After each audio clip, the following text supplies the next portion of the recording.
The next test after phoneme seg your little one is going to see is called nonsense word fluency.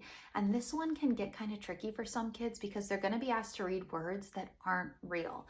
And what this is a great indicator of is their decoding skills. Decoding means their ability to say each sound and blend it together, or know each sound and blend it in their brains and be able to read it fluently.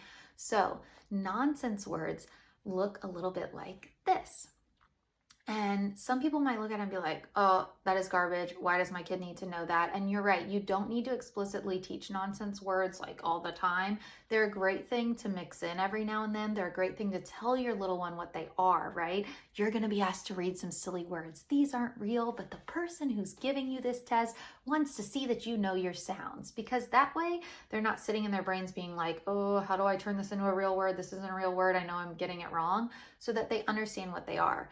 But nonsense words are actually so powerful to know what sounds your kids know and don't know. So even if you're in 3rd grade and your kid is already reading fluently, this is an awesome way to learn what foundational skills your child might be lacking in.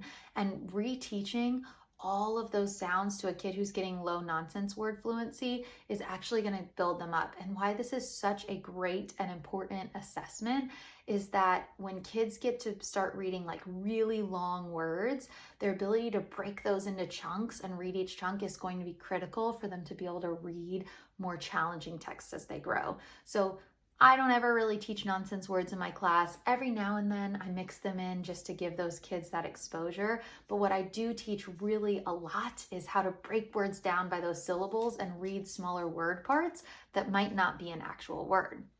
So here is the breakdown of their scores, what they need to get by the end of each grade level. So they are given points based on sounds and words. So if the word is they would say lum. They get 3 points for the sound, 1 point because they then said it all together, right? If the kid just says they're only getting the 3 points, they're not getting a word.